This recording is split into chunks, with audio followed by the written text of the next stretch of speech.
Today I'll be transforming PewDiePie's incomplete Minecraft house into a complete masterpiece, just to give PewDiePie some ideas for when he does finally finish up his new house. Overall, this house turned out really neat, but it was difficult to give it some depth because Pewds basically just started this house as a big rectangle. Anyways, check out the rest of this video to see the complete time-lapse of this house being constructed. Real quick before we get into this video, today's sponsor is Beautiful Halo. Basically, they create merch and clothing for memes, movies, and anime, and all of their clothing is designed after relevant movies and memes, like Rick and Morty, Endgame, and even Stranger Things. Their pricing is definitely more reasonable than most clothing companies out there, so go ahead and check them out sometime in the description below. So first I had to clear some land around the platform of his house because when I first created it for another video, I created it unevenly, so I went ahead and made this house symmetrical again so that I could get ready to transform his house.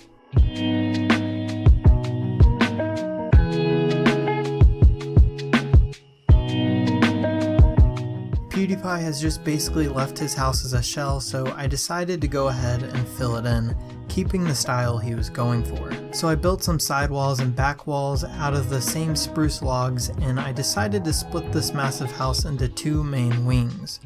For the back walls, I just replicated the front side for now to have a good base to work with later in the project. Now it was time for the other side. I just repeated the same exact process to keep the house symmetrical.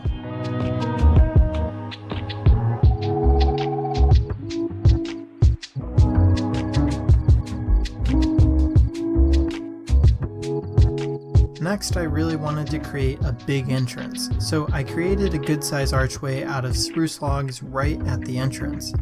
I used some trapdoors for decoration, but I ended up getting rid of them later in this build. The face of this house was too flat and square, so I decided to use fence posts as windows to give this house more of a fortress vibe. Then after that, I played around with adding some steps around the building to give it some more depth. I started with spruce plank stairs, but I ended up changing it to cobblestone later, which looked much better.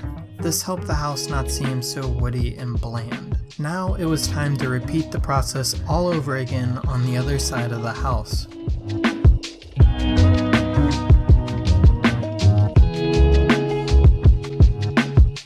After the front walls were mostly finished, I saw that the roof was looking a bit flat.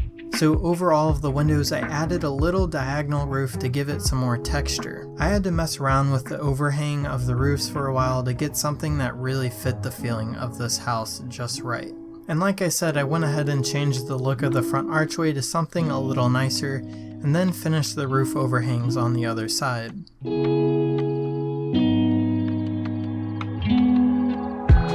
Next was one of my favorite steps, putting the roof down. I've always enjoyed this and hated it all at the same time because it really starts to make any build start to feel complete, but all at the same time, it's a super boring process.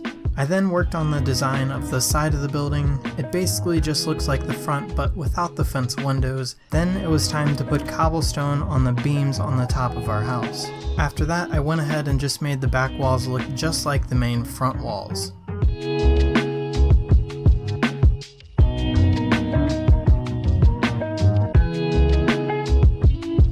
Next, it was time for the other side. I just replicated everything I just built on the previous side. That is the one annoying thing about building a symmetrical house.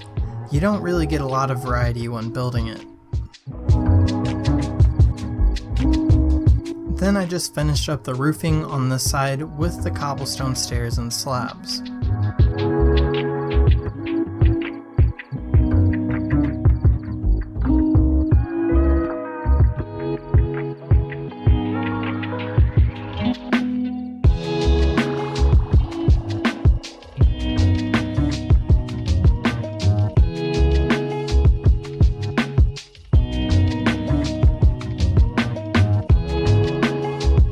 After that, I worked on adding some fences under the overhangs as little windows, just to give the building some more character.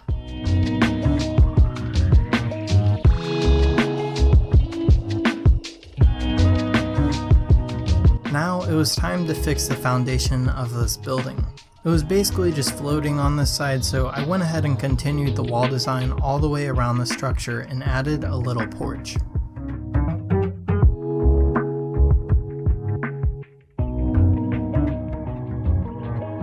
Next, I started building the centerpiece of this fortress, the big guard tower in front of IKEA Tower. For this, I just built a cylinder, but to keep it from being boring and plain, I added a smaller cylinder in between the two main ones to add some depth.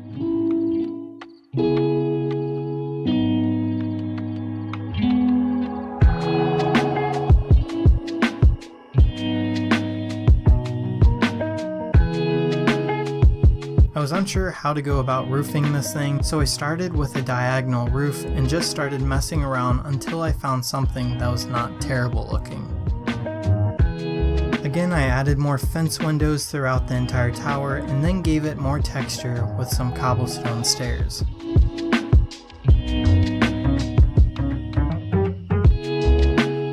The tower looked kind of boring, so I added another structure on top of the roof that I really think added a lot of character to the tower. I filled in the center of the roof with some more cobblestone blocks after that.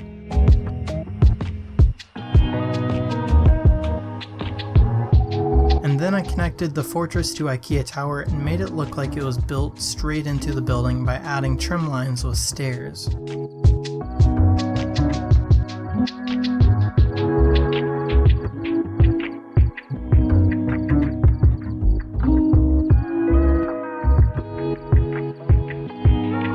I just had a few finishing touches at this point. I added a fence to add some texture to the front, and after that I spent way too long attempting to build these weird pillars on the roof, but I think they helped make the roof appear to be more interesting.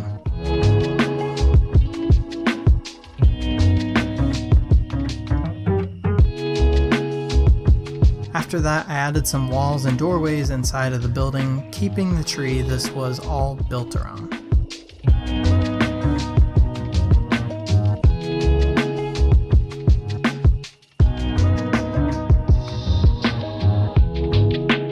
I wanted to have a balcony, so I just put fences along the second floor.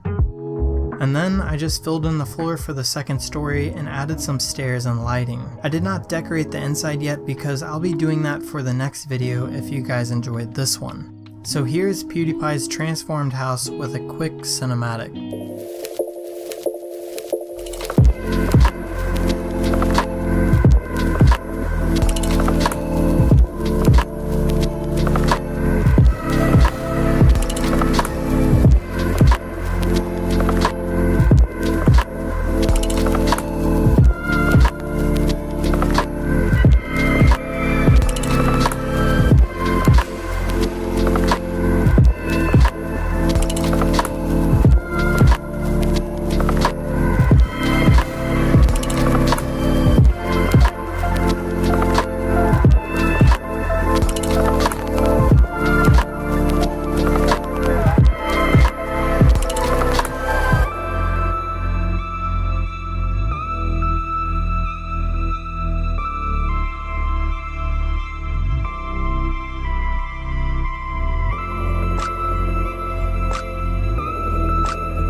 If you guys enjoyed this video and you're still watching this, make sure that you go ahead and like this video and subscribe for loads of more content just like this. If you want to download this world on Java, I'll have a link for you right below, and if you need help downloading it, just leave a comment down below and I'll try and help you out. Anyways, I'll see you on my next video.